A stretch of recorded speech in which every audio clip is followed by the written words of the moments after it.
नमस्कार।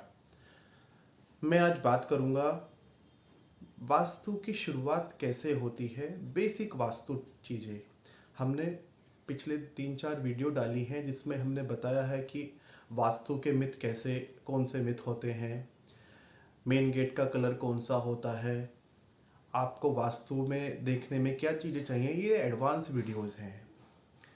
Basic videos में कुछ लोगों को ये भी नहीं पता होता है कि हमारा घर कौन सा डायरेक्शन है, हमारा घर कौन सा फेसिंग है, हमारा बेडरूम किस दिशा में है, डायरेक्शन कैसे लें, कैसे पता करें कि ये भवन जो है कैसे इसमें सही है या गलत है।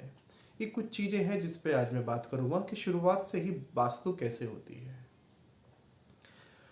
जो घर की जो एंट्री होती है वो ऐसे होता है जैसे हमारे शरीर पे फेस। तो जो फेस होता है, जैसा फेस होता है उसी के आधार पर पूरी बॉडी का होता है। फेस वैल्यू ही पूरी बॉडी का होता है। तो सबसे पहले हमें पता होना चाहिए हमारा घर कौन सा फेसिंग है।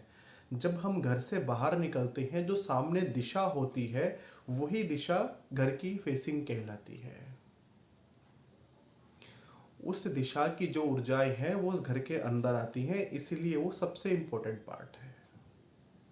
हमें ये जब घर से बाहर निकलें तो उस घर के सामने कौन सी दिशा है कंपास लगा के ये चेक करना चाहिए। इसी के आधार पर चुनाव करते हैं। हमें पूर्वाभिमुख मकान लेना है, दक्षिण मुख मकान लेना है, साउथ मुखी लेना है, उत्तर मुखी लेना है, कौन सा मुखी मकान हमें लेना है, ये हमें ऐसे ही पता लगता है। कुछ लोग कंफ्यूज रहते हैं कि घर के अंदर आती हुई दिशा में देखनी है या बाहर जाते हुए। तो जो बाहर निकलते हुए जो फेस होता है वो सामने डायरेक्शन पड़ती है उससे देखना चाहिए। पहली बात, डायरेक्शन कैसे लें। डायरेक्शन ऐसे नहीं होती कि किसी कोने में हमारे ये सामान रखा हुआ है, किसी कोने में वो है, ऐसे नहीं है। सेंटर से डायरेक्शन का एक्सटेंड होना शुरू होता है। जैसे कि एक बूंद गिरती है वो चारों तरफ फैलती है, इसी प्रकार एनर्जी फैलती है। सेल्स भी गोल होते हैं, राउंड होते हैं, तो एनर्जी का जो फॉर्म है वो राउंड है और राउंड के साथ वो शेप लेती है। वो बीच में सेंटर से शुरू होती है, फिर चारों तरफ फैलनी शुरू हो जाती है। तो आपको घर में कोई भी चीज़, अपना बेडरूम, टॉयलेट, किचन देखना है तो घर के सेंटर में खड़े होकर के चेक करना है कि घर के सेंटर से वो कौन सी डायरेक्शन में चीज़ें पड़ रही हैं, कौन सी डायरेक्शन में वो चीज़ें लोकेट हो रही हैं। घर के सेंटर से ही हमें सब चीज़ें देखनी है। बहुत कॉमन बेसिक क्वेश्चन आता है कि बेडरूम कहाँ रहे। देखिए, सबसे पहले ये लोकेट हो जाना चाहिए घर के सेंटर से कि आपके पास बेडरूम कौन सी डायरेक्शन में है। साउथर्न पार्ट पे है, नॉर्थर्न पार्ट पे है, ईस्टर्न पार्ट पे है या वेस्टर्न पार्ट के है। घर के सेंटर से, ये एक अलग बात रही।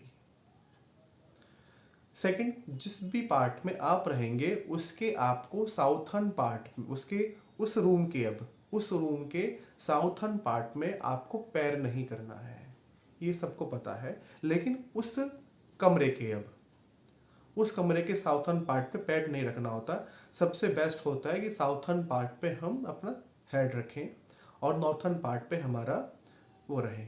सेकंड होता है कि हम ईस्टर्न पार्ट पे अपना सिर रखें और वेस्टर्न पार्ट पे हमारे पैर रहें। ये दो आइडियल वो हैं। बाकी इस डायरेक्शन घूमती हैं उसके आधार पर अलग अलग चीज़ें हैं।